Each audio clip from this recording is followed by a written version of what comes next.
Hi students, இன்னைக்கு exercise 1.5 10th ஸ்டாண்டர்ட்ல sum number 5 பார்க்க போறோம். என்ன சொல்லிருக்காங்கன்னு பாருங்களேன். Let A, B, C belongs to N. என்னன்னா என்ன? என்னன்னா என்ன? Natural number and the function F is to A implies B. A வந்து B implies. ஃபங்க்ஷன்ஸ் படிக்கும்போது தெரிஞ்சிருக்கும். ஏல இருந்து B போகுதுன்னா இங்க இருந்து நான் ஒருத்தவனை பிடிக்கிறேன், அங்க இருந்து ஒருத்தவனை பிடிக்கிறேன். அப்ப ஏதோ ஒன்று நடக்குது. எக்ஸ் கொடுத்தா ஒரு ஆன்சர் எனக்கு கிடைக்குது ஒய். அதாவது 1 கொடுத்தா அங்க போய் யாரையும் தொடுது 2 கொடுத்தா அங்க போய் யாரையும் தொடுது 4 சம்திங் ஏதோ சம்திங். அதுதான் A implies B. அது ஃபங்க்ஷன்ஸ் ரிலேட்டடான ஒரு விஷயம். Defined by f of x is equal to 2x plus 1 and g is to B implies C. என்னடா B implies C, அங்க A implies B சொல்றான், இந்த B implies C. A வந்து வேற யாரு கூட தொடர்புல இருக்கு, B வந்து இன்னொருத்தர் கூட தொடர்பு, அதாவது C கூட தொடர்புல இருக்கு. By defined by g of x is equal to x square. Find the range of f dot g and g dot f.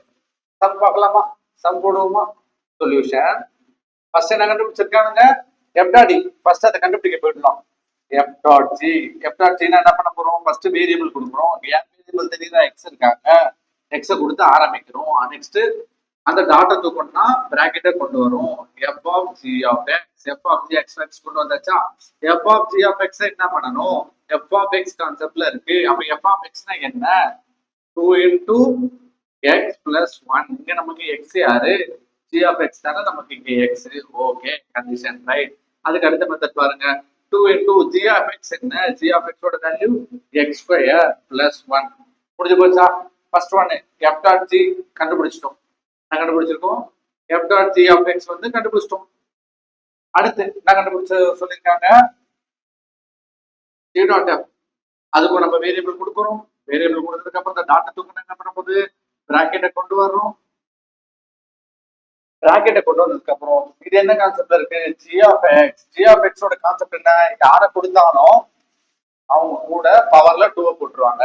யாருக்கு இருக்கா? f of x. f of x இருக்காங்களா? முடிஞ்சு போச்சு. அடுத்து வாங்க. தென் f of x ஓட value என்ன? 2x plus 1 the whole square. என்ன கண்டுபிடிச்சிருக்கோம்? c dot f of x கண்டுபிடிச்சாச்சா? ஓகேங்க. அடுத்து ரேஞ்ச் கண்டுபிடிக்க சொல்லிருக்காங்க. சும்மா ஒரு மைண்ட் கால்குலேஷன்ல போட்டு பாருங்களா. இந்த x இருக்க இடத்துல நான் 1 சப்ஸ்டிட் பண்றேன். அப்ப என்ன வரும்? 2 into 1 square plus 1 வருங்களா? சும்மா மைண்ட்ல தான் சொல்றேன், நமக்கு தேவையில்லை. 2 into 1 square plus 1. அப்ப என்ன வரப்போகுது? 2 plus 1 3. அப்ப 1 போடும்போது 3 வருது. ஓகேங்களா? 1 போடும்போது 3 வருது. அப்ப 2 போட்டா என்ன வரும்? 2 into 2 square. 2 into 2 square 4. 8 plus 1 9. 2 போட்டா 3 வருது. அப்ப 1க்கு 3. இதுதான் A implies B. இந்த மாதிரி தான் சொல்றாங்க. அப்ப 3 போட்டா 1 வரும், 4 போட்டா 1 போயிட்டே இருக்கும். அப்ப ரேஞ்ச் எப்படி தெரியுமா எழுதணும்? Range y. ஏன்னா x இருக்கு, நம்ம வேற வேரியபிள் எடுத்துக்கலாம். y bar y என்ன சொல்லிருக்காங்க? Set of y bar y equal என்ன சொல்லிருக்காங்க? 2x square plus 1 கொடுத்துருக்கோமா? x என்ன சொல்லிருக்காங்க? நேச்சுரல் நம்பர்ஸ் எடுக்க சொல்லிருக்காங்க. அப்ப இங்கேயும் நம்ம போடணும் x belongs to natural number. என்ன சொல்றோம்? x belongs to natural number போட்டு செட் ஃபங்க்ஷன் முடிக்கிறோமா? இது புரிஞ்சுச்சா? அதே மாதிரி அந்த ரேஞ்சும் அப்படிதாங்க எழுதணும். ரேஞ்ச் எப்படி எழுதணும்? Range is equal to set of x இருக்கு, நம்ம வேரியபிள் வேற வேரியபிள் எடுத்துக்கலாம். y bar y கம்மா என்ன கொடுத்துருக்காங்க? 2x plus 1 the whole square. x belongs to natural number போட்டு செட் ஃபங்க்ஷன் முடிக்கிறோமா? x belongs to natural number. கண்டிப்பா இதை போடணும். இதுவும் கொஞ்சம் கண்டிஷன் செக் பண்ணி பாருங்களா. சப்போஸ் இங்க 1 போடுறோம், x இருக்கிறதுல 1 போட்டா 2 into 1 1 plus 1 3 square is equal to 9. Suppose 2 போட்டா 2 into 2 4 plus 1 5 square is equal to 25. இதே போயிட்டே இருக்குமா? ஒன்னொன்னுக்கு ஒன்னொன்னு கிடைக்குதா? அவ்வளவுதாங்க. சம் பார்க்கதான் பெருசா போட்டு நம்ம கன்ஃபியூஸ் பண்ண மாதிரி இருக்கும்.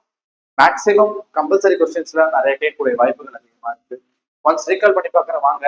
கொஸ்டின் கொடுத்துருக்கிறத அண்டர்ஸ்டாண்ட் பண்ணிட்டீங்கனாலே ஆன்சர் ஈஸியா முடிச்சிடலாம். எஃப் டாட் ஏ கண்டுபிடிக்கிறோம். எஃப் டாட் ஜே கண்டுபிடிச்ச ரேஞ்ச்னா என்ன? 1 2 3 4 இப்படிதான் நம்ம அப்ளை பண்ணிட்டு போவோம். அப்படி அப்ளை பண்ணா வேற வேற கிடைக்குது. அவங்க நேச்சுரல் நம்பர் மட்டும் தான் அப்ளை பண்ணணும்னு சொல்லிட்டாங்க. அப்ப இந்த மாதிரி ஒரு மெத்தட்ல எடுத்துரும். அங்கேயும் சேம் ஜி டாட் எஃப்க்கும் சேமா கண்டுபிடிச்சு ஆன்சரை சால்வ் பண்ணணும். ரொம்ப ஈஸியா ஒரு விஷயத்த சொல்யூஷனை சால்வ் பண்ணிடலாம் ஸ்டூடெண்ட்ஸ். Thank you so much.